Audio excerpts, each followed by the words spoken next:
যাই আমি কথা বলবো না যাব? আচ্ছা তাহলে চুপ করতে হবে, কথা বলতে হলে চুপ করতে হবে। আমি কথা বলি তাহলে শ্বশুর বাড়ির লোকজনকে শুনতে হবে কথা, ঠিক আছে? আচ্ছা ঠিক আছে, আসেন কাজ করব, নিজের দেশকে আমরা নিজেরা ইনশাল্লাহ গড়ে তুলবো।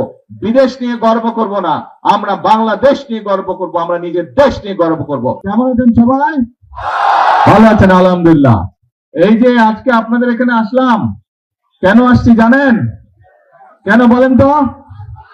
খাল খনন, হ্যাঁ কয়েকটা কর্মসূচি আছে, কিন্তু এইটা এখানে এই এলাকায় আপনাদের এই ইউনিয়নে কর্মসূচিটা হচ্ছে এই যে বাসিয়াতে যে নদীটা আছে, এখানে যে খালটা, এটা সেই ৭৭ সালে শহীদ রাষ্ট্রপতি জিয়া রহমান এটা খনন করেছিলেন। তারপরে আবার এই খালটা চলতে চলতে খালটা এখন বন্ধ হয়ে গেছে। বন্ধ হয়ে গেছে না? এই খালটা আমরা কাটতে চাই। কেন কাটতে চাই? এই খালটা যদি আমরা কাটে, এই খালটা কাটলে প্রায় ৮০,০০০ কৃষক প্রথমত সরাসরি উপকার হবে, আর এই ৮০,০০০-এর বাইরে আরো ১.৫ লক্ষ কৃষক পরোক্ষভাবে উপকৃত হবে। প্রায় এই খালটা কাটলে আপনারা যারা এই যাদের জমি জমা আছে এই খালের দুই পাশে, এই ফসল যে উৎপাদন হয় প্রায় ৭,০০০ মেট্রিক টন ফসল বেশি উৎপাদন হবে। প্রিয় ভাই বোনেরা, শুধু এই খাল না, সারা বাংলাদেশে এরকম অনেক বাসিয়া খাল আমরা খনন করব। কারণ আমরা যদি এই খালগুলো খনন করতে পারি, কৃষক ভাইদের জন্য সুবিধা হবে। আপনারা দেখেছেন এই সরকার হচ্ছে কৃষক বান্ধব সরকার। আমরা মনে আছে এই যে নির্বাচনের সময় যখন এসেছিলাম, তখন আমি বক্তব্যে বলেছিলাম যে বিএনপি সরকার গঠন করতে পারলে আমরা কৃষক ভাইদেরকে কৃষি কার্ড প্রদান করব। আপনারা নিশ্চয়ই সংবাদপত্রে দেখেন যে আমরা কিন্তু এর কাজ শুরু করেছি। টাঙ্গাইল থেকে গত মাসের ১৪ তারিখে আমি কৃষক কার্ডের এই উদ্বোধনীটা করেছি। তারপরে এখন ধীরে ধীরে সারা বাংলাদেশের কৃষক ভাইদেরকে আমরা কৃষক কার্ড পৌঁছে দিব। এই কৃষক কার্ডের মাধ্যমে অনেকগুলো সুবিধা আমরা কৃষক ভাইদেরকে দিব। তাদেরকে ঋণের সুবিধা দিব, তাদেরকে সার বীজ কীটনাশকের সুবিধা আমরা সরকার থেকে সরাসরি দিতে পারবো। আর সবচেয়ে বড় যে সুবিধাটা, তারা বছরে ২৫০০ টাকা পাবে, যেটা দিয়ে তারা নিজেরা কীটনাশক ওষুধ বলেন, বীজ বলেন, এই কাজ এই জিনিসগুলো তারা সরাসরি কিনতে পারবে। সরকার থেকে সরাসরি আমরা তাদেরকে এই অর্থ সাহায্যটা করব কৃষক ভাইদেরকে। এর মধ্যে আপনারা দেখেছেন আমি কিন্তু বলেছিলাম যে বিএনপি সরকার গঠন করতে পারলে কৃষক ভাইদের যাদের ১০,০০০ টাকা পর্যন্ত কৃষি ঋণ ছিল, আমরা সুদ সহ সেটা মওকুফ করব। নির্বাচনের আগে করেছিলাম এটা, কিন্তু নির্বাচনের পরে আমরা ১০ দিনের মধ্যে কিন্তু আমাদের কথাটা আমরা রেখেছি। আমরা সরকারের যে ১০,০০০ টাকা পর্যন্ত কৃষি ঋণ ছিল ১২ লক্ষ কৃষকের, এই ১২ লক্ষ কৃষকের কৃষি ঋণটা আমরা সরকার থেকে মওকুফ করে দিয়েছি সুদ সহ। কাজেই আমরা চাই এই দেশের কৃষক ভাইরা ভালো থাকুক, আমরা চাই গ্রামের মানুষরা ভালো থাকুক, গ্রাম সহ সব মানুষই ভালো থাকুক। কিন্তু যেহেতু বাংলাদেশের অধিকাংশ মানুষ গ্রামে বসবাস করে, মেজরিটি মানুষ গ্রামে বসবাস করে, এই জন্য এই মেজরিটি মানুষ যাতে দেশে ভালো থাকতে পারে, সেটি হচ্ছে আমাদের লক্ষ্য, সেটি হচ্ছে আমাদের উদ্দেশ্য। সেই জন্য প্রিয় ভাই বোনেরা, আমরা বলেছিলাম যে আমরা খাল খনন শুরু করব। দেখেন আজকে এই এলাকায় আমরা এই বাসুয়া খাল খননের মাধ্যমে, পুনর্খননের মাধ্যমে খাল খননের কাজ শুরু করলাম। এর মধ্যে দেশের অনেকগুলো জায়গায় প্রায় ৬০টার মতন জেলায় এর মধ্যে খাল খনন শুরু হয়ে গেছে। এই খাল খনন এবারই শেষ হবে না, এটা প্রায় ৪০ কিলোমিটার, তার মধ্যে ২৩ কিলোমিটার খাল আমরা পুনর্খনন করব। এবং এই ২৩ কিলোমিটার খাল পূরণ করতে আমাদের ২টো শুকনো মৌসুম লাগবে। এই এখন শুরু হলো, কিন্তু এখন তো বর্ষা শুরু হয়ে গেছে, এবছর তো আর শেষ হবে না, কিন্তু এই বছর নভেম্বর থেকে আবার আমরা খাল খনন শুরু করব শুকনা মৌসুমটা শুরু হলে। এবং ইনশাল্লাহ আগামী বছর আমরা চেষ্টা করব এই ২৩ কিলোমিটার খাল সম্পূর্ণভাবে আমরা পুনর্খনন করতে। তার ফলে দুই পাশে যেরকম মানুষগুলো কৃষক ভাইরা পানির সুবিধা পাবে, একইভাবে এলাকার মানুষরা পানির সুবিধা পাবে। এবং শুধু খাল খনন নয়, এই খালের পাশ দিয়ে দুই পাশে ২৩ কিলোমিটার দুই পাশ দিয়ে খালের দুই পাশে আমরা প্রায় ৫০,০০০ গাছ আমরা বৃক্ষরোপণ করব। আমরা যেই বৃক্ষরোপণ করলে খালটাকেও ধরে রাখতে পারবে, এলাকার মানুষেরও বসার জায়গা হবে গাছের তলায়। এবং আমরা চেষ্টা করব সেখানে বিভিন্ন ফলাদি গাছও রোপণ করতে, যাতে করে এলাকার মানুষ ফল ফলাদি খেতে পারে। কি ভাই আছেন নাকি কাজে? ঠিক। এখন এই যে যেই কাজগুলো আমরা করব, এই কাজগুলো করলে উপকার হবে কার? এলাকার মানুষের উপকার হবে। কাজ ঠিক আছে তাহলে? ঠিক আছে, তাহলে আজকে আর কথা বলবো না, বৃষ্টি হচ্ছে আকাশে, সবাই ভিজে যাবে। কি ও এখানে, আচ্ছা এইদিকে, এই যে এখন দেখা যায়।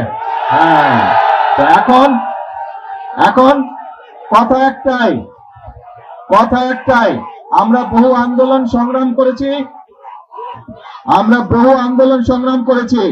এখন দেশে আপনাদের নির্বাচিত সরকার বা আপনাদের নির্বাচিত একটি সরকার গঠিত হয়েছে।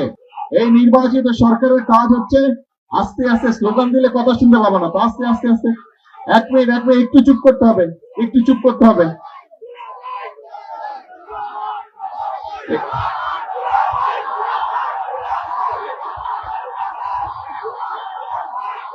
দুলাভাইকে কথা বলতে না দিলে তো, দুলাভাইকে কথা বলতে না দিলে তো দুলাভাই যাবে গিয়া, যাই আমি কথা বলবো না, যাব? আচ্ছা তাহলে চুপ করতে হবে, কথা বলতে হলে চুপ করতে হবে। আমি কথা বলি তাহলে শ্বশুর বাড়ির লোকজনকে শুনতে হবে কথা, ঠিক আছে? আচ্ছা ঠিক আছে। তো এখন বাংলাদেশের মানুষ এমন একটি সরকারকে 12 তারিখে নির্বাচনে ভোট দিয়ে সরকার গঠন করেছে, যেই সরকার জনগণের জন্য কাজ করবে।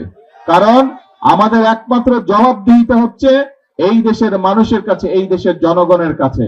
সেজন্যই আমরা সেই সকল কর্মসূচি পালন করতে চাই, সেই সকল কাজ আমরা করতে চাই যেগুলোতে জনগণের উপকার হবে। সেজন্যই আপনারা দেখেছেন কৃষক কার্ডের কথা যেমন বললাম, আমার মনে আছে আমি ফ্যামিলি কার্ডের কথা বলছিলাম, মনে আছে? সেই ফ্যামিলি কার্ডের কাজও আল্লাহর রহমতে আমরা শুরু করেছি। অনেকে হয়তো বলতে পারেন আমাদের এলাকায় তো এখনো পাইনি, ইনশাল্লাহ আপনাদের এলাকায় তো সবাই পাবে, যারা যারা ফ্যামিলি কার্ড পাবার। একটু সময় লাগবে, কিন্তু আমরা চেষ্টা করবো ইনশাল্লাহ আগামী 5 বছরে সারা দেশের নারীদেরকে, মাদের কাছে এই ফ্যামিলি কার্ড পৌঁছে দিবার। আমরা আপনাদেরকে বলেছিলাম যে ইমাম সাহেব যারা আছে, মুয়াজ্জিম সাহেব যারা আছে, বা অন্য ধর্মের ধর্মীয় গুরু যারা আছে, তাদের জন্য আমরা সম্মানের ব্যবস্থা করব। সেটার কাজও কিন্তু আমরা শুরু করেছি, সেই কাজটাও শুরু করেছি। আমরা যে সকল প্রতিশ্রুতি দিয়েছিলাম, খাল কাটার কথা বলেছিলাম, খাল কাটার কাজও আমরা শুরু করেছি। কাজেই এখন আমাদের কাজ হচ্ছে কথা কম কাজ বেশি, এখন কাজ হচ্ছে দেশ গড়ার কাজ করতে হবে। আমরা বলেছিলাম এই একটু আগে এই সিলেট সিটি কর্পোরেশনে একটা অনুষ্ঠান ছিল, সেখানে কয়েকজন বক্তা বলেছে এই সিলেট জেলাতে বা সিলেট এলাকাতে, সামগ্রিকভাবে সিলেট বিভাগে মিল কারখানার সংখ্যা কম, ফলে অনেক যুবক ছেলে বেকার হয়ে পড়ে আছে। আমরা নির্বাচনের আগে বলেছিলাম যে দেশে যে সকল কলকারখানা বন্ধ আছে, বিএনপি সরকার গঠন করলে এই কলকারখানাগুলো আমরা চালু করব। এই যে এখানে আপনাদেরই সন্তান বসেছে মুক্তাদির, মুক্তাদির হচ্ছে শিল্পমন্ত্রী, শিল্প মন্ত্রণালয়ের দায়িত্ব আছে মুক্তাদিরের কাছে। নির্বাচনের পরপর প্রায় 5-7 দিনের মধ্যে আমি মুক্তাদিরকে নিয়ে বসেছিলাম যে কোথায় কোথায় বন্ধ কলকারখানা আছে বের করেন, কেন সেই বন্ধ কলকারখানাগুলো বন্ধ আছে তার কারণ বের করেন, এবং সবগুলো আমরা ইনশাল্লাহ ধীরে ধীরে চালু করব, যাতে করে আমাদের দেশের যারা কর্মসংস্থানের সমস্যা আছে যাদের, তাদের যাতে কর্মসংস্থানে, যারা বেকার আছে তারা যাতে কর্মসংস্থান পায়। শুধু এটাই নয়, এর পাশাপাশি আপনারা নিশ্চয়ই খবরে দেখেছেন দেশের ভিতরে যারা শিল্প উদ্যোক্তা আছে তাদেরকে নিয়ে আমরা বসেছি, যাতে করে তারা নতুন কলকারখানা দেশে তৈরি করে, যাতে করে আমাদের দেশের ছেলে মেয়েরা সেখানে চাকরি বাকরির ব্যবস্থা করতে পারে। শুধু তাই নয়, বিভিন্ন দেশে, পৃথিবীর বিভিন্ন দেশে আমাদের ছেলেরা যায় চাকরি বাকরি সংস্থানের জন্য, তাদের জন্য আমরা সেই সব দেশের সাথেও কথা বলেছি। দেশের বিভিন্ন জায়গায় আগে বিদেশে যে মানুষ যেত সেইগুলা জায়গা বন্ধ আছে, সেই সব দেশের সাথে আমরা কথা বলেছি, সেগুলাও ইনশাল্লাহ আমরা চালু করার ব্যবস্থা করছি। অতি দ্রুত সেই সব দেশেও মানুষ যাওয়া আবার শুরু করবে। কাজেই আমরা দেশের মানুষের কর্মসংস্থানের ব্যবস্থা আমরা করার চেষ্টা করছি, কারণ এই সরকার হচ্ছে আপনাদের সরকার। এই সরকারকে আপনারা নির্বাচিত করে ক্ষমতায় পাঠিয়েছেন। কাজে এই সরকারের সবচেয়ে বড় দায়িত্ব হচ্ছে, এই সরকারের 1 নম্বর দায়িত্ব হচ্ছে এই দেশের মানুষের স্বার্থ দেখা। এই সরকারের 1 নম্বর দায়িত্ব হচ্ছে, 1 নম্বর কাজ হচ্ছে এই দেশের মানুষের সমস্যার সমাধান করা।